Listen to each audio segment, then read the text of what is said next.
Welcome to Q&A Topics with Unicorn Fuel. Today we're going to talk about uncertainty and its impact on us. This question comes from Mike R. Hi, I attended your negotiation course and really enjoyed it. Thanks, Mike. My question is about a contract I'm currently negotiating with a major client. There's a lot of money riding on this deal and I'm feeling the pressure to get it done right, but I'm at a crossroads in the negotiation. I either hit them with the hard terms that work for us, or I accept their terms that will guarantee the deal but won't be great for us. I hate the uncertainty and I'm tempted to just accept what they're offering. At the same time, part of me knows how great the deal could be for us if I took the risk. Thanks, Mike R. So hi, Mike. A common issue that the majority of us spend our entire lives grappling with is this problem of uncertainty. And while most achievers in the business world pride themselves having a suck it up and get it done attitude, it's important for us to recognize the times when uncertainty either impedes our progress or holds us back entirely. For a start, the fear and discomfort that accompanies uncertainty is hardwired into us at a genetic level. And this is important to understand because we've got discomfort in the face of this uncertainty, and it's worked for us. It's ensured our survival as a species. So whether you're considering asking for a promotion or putting money into a startup or issuing hard terms in a client negotiation, you're literally fighting against thousands of years of biology telling you why this isn't worth the risk. And moreover, our imaginations are especially active when it comes to considering everything that can go wrong rather than what can go right. One of the universal truths in negotiations: the more you want it, the more you'll fear losing it. And whether you like it or not, that uncertainty will cause you to make mistakes or lose your nerve if you're not on top of it. I work with a guy that's a poker player. He's former military, a get-it-done type, which I love, and I consider him a friend. But I love talking to him about his poker games because everything they go through can be related back to best practices in negotiation.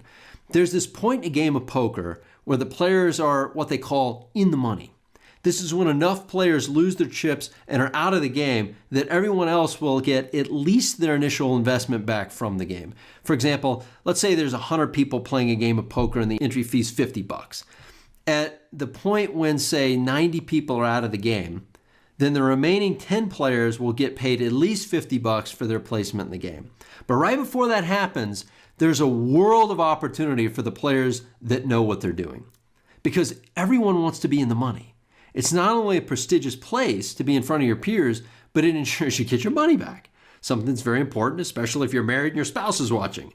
Because of the mounting pressure to be in the money, many players will start playing very conservatively right before that threshold. This is because they want to play cautiously. They want to let others fall out and ensure their place in the top tier. But the best players look at this very differently. They see opportunity to push the limits of their chips and capture as much money as possible by taking big risks. They know that other players will play more conservatively. They tap into that psychology of weakness in others, and they take down big hands and collect many more chips than they would have earlier in the game. This is because they, A, have conquered their own fears around being in the money, and B, understand enough about the psychology of the other guy to beat him out of his chips while he's busy playing an overly conservative game. My former military buddy's been practicing this for years, and he's very disciplined in everything he does. But even he has not gotten fantastic at overcoming those fears as of yet, and he gets taken down by the more experienced players from time to time. Now, getting back to the concept of uncertainty, we're hardwired to play our hand conservatively and avoid risks when the stakes are high. But the thing is, we're no longer at risk of dying because of the decisions we're making, at least not in the realm of business. Sometimes it feels that way, that we may die if we lose a negotiation, but that fear is just an opportunity to build strength. We need to find a way to let our fears of uncertainty inform our decisions without paralyzing us into non-action. The truth is that most people retreat from uncertainty right at the critical moment when they need to push through, and that stops them from reaching their true potential. The key to being the most successful version of yourself is to do the counterintuitive thing in the face of fear. You need to move into and through that discomfort. Most successes in life are going to lie on the other side of uncertainty. So get used to it. and get comfortable with the unknown. Now, that response focuses entirely on how to deal with uncertainty.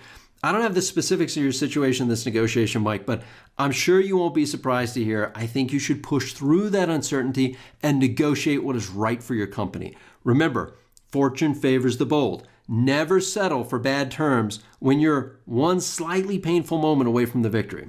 One of the most powerful tools you can employ in the negotiation is your perceived willingness to walk away from the deal. I've captured tens of millions of dollars for companies using this technique, but keep in mind, every time I've used it, I've not been 100% certain of the outcome. And every time I faced down that dragon, it's been uncomfortable. The higher the stakes, the harder it is.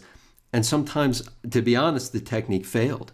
But many more times than not, it was just the other way around, and that other side of the table needed the push. And since it sounds like you're at the end of the negotiation anyway, this technique may be the one to use.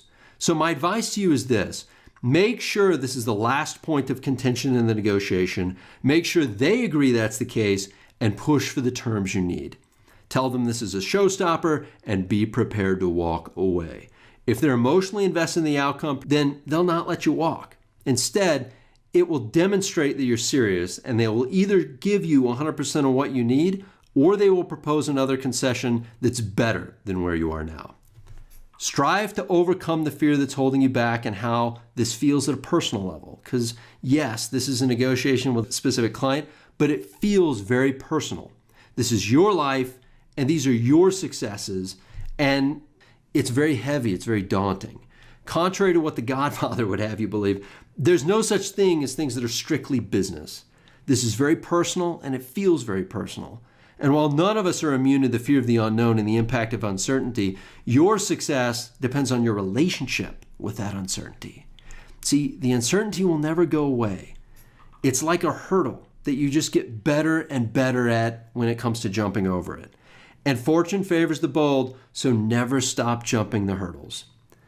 Mike, thank you for the question. We greatly appreciate it. And thanks to everybody else for tuning in to our Q&A session. We hope this information's been helpful and insightful. Please hit the like button and subscribe to our channel if the material we covered today resonates with you. And be on the lookout for additional material right around the corner as we keep plowing through the questions you've sent us.